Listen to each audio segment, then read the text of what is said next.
Pemirsa, Ketua MK dan Ketua KPU menjadi tumbal atas majunya Gibran Rakabuming Raka sebagai cawapres. Jika November lalu MK memecat Ketua MK karena putusan nomor 90 yang meloloskan Gibran, maka kali ini giliran Ketua KPU yang kena sanksi etik karena menerima pendaftaran Gibran. Lalu bagaimana kemungkinan Gibran akan menerima sanksi dari rakyat? Kami hadirkan top review selengkapnya untuk Anda.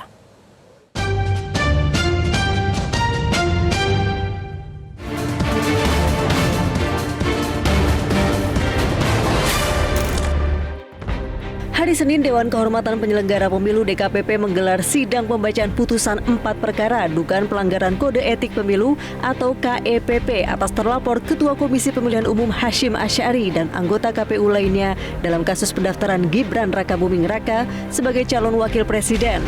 Sidang digelar di ruang sidang DKPP kawasan Jakarta Pusat.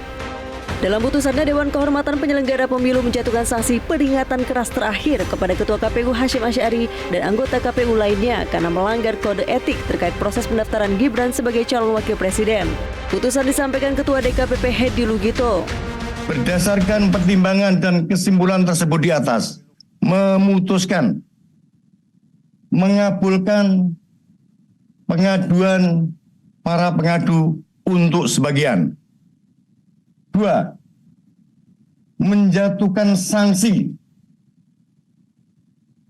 peringatan keras terakhir kepada Hasyim Asy'ari. Hasyim dinilai melanggar kode etik karena memproses pendaftaran Gibran Rakabuming Raka sebagai cawapres tanpa mengubah syarat usia minimum capres-cawapres dalam aturan yang ada.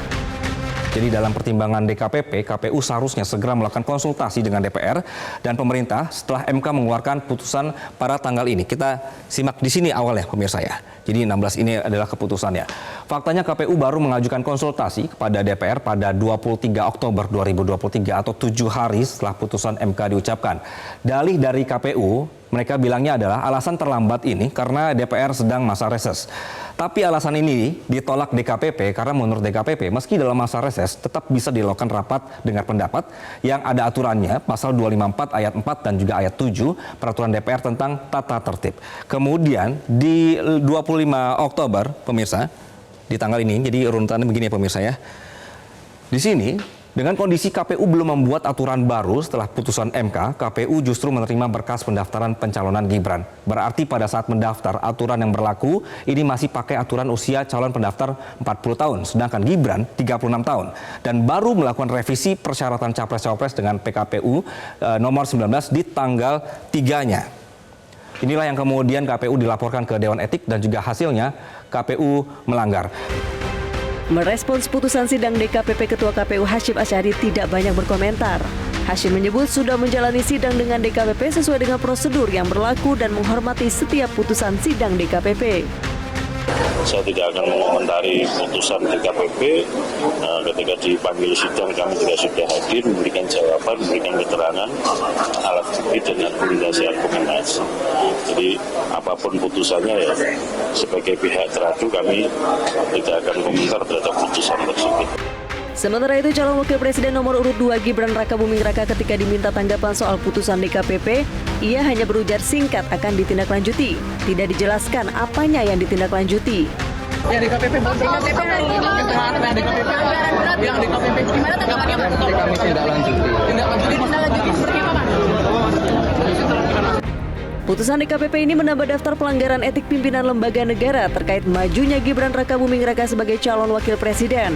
Sebelumnya pada tanggal 7 November 2023, Majelis Kehormatan Mahkamah Konstitusi memberikan sanksi pemberhentian Ketua MK Anwar Usman atas pelanggaran etik terkait dalam putusan MK nomor 90 soal batas usia capres-cawapres. Baik putusan MK dan DKPP menunjukkan adanya upaya untuk memuluskan jalan Gibran yang tidak lain adalah putra Presiden Joko Widodo untuk maju sebagai cawapres. Seperti ada karpet merah gitu ya dalam prosesnya, dan dengan apa yang terjadi gitu ya, misalnya melalui Mahkamah Konstitusi yang dengan MK sendiri sudah dikatakan bahwa di situ ada konflik kepentingan, ada pelanggaran etik berat gitu ya. Prosesnya tuh sudah dikatakan cacat oleh MK gitu. Dan kemudian kan ya waktu kemudian membuktikan gitu ya, ternyata dengan keluarnya putusan Mahkamah Konstitusi pada waktu itu kemudian seorang Gibran Rakabuming bisa mendaftarkan diri sebagai calon wakil presiden. Lalu kemudian baru saja kemarin gitu ya dari sisi KPU-nya juga demikian gitu ya, yang kemudian tanpa mengeluarkan revisi terhadap peraturan KPU, tapi kemudian pendaftarannya bisa diterima. Padahal disebutkan bahwa untuk memverifikasi dokumen administrasi itu harus lewat PKPU, tapi sementara PKPU-nya belum diubah. Di PKPU yang lama itu kan syaratnya masih 40 tahun.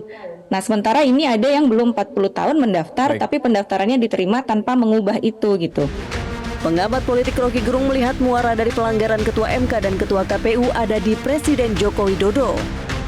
Yang salah di sini juga adalah soal etik, kode etik, moral, segala macam. Presiden Jokowi tadi apa DKPP itu dia Ketua KPU ditegur oleh DKPP karena melanggar etik, satu poin. Ketua Mahkamah Agung ditegur oleh Jimli karena melanggar etik.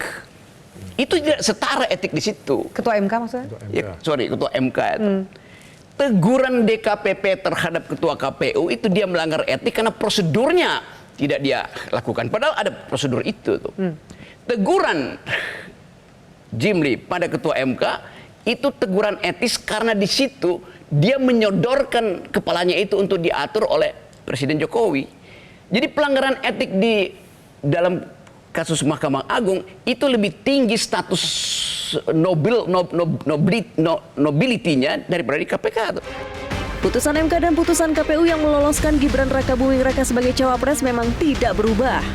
Namun setelah MK menjatuhkan sanksi kepada Ketua MK dan DKPP memberikan sanksi kepada Ketua KPU, maka logis jika akhirnya rakyat memberikan sanksi politik pada cawapres yang mereka loloskan.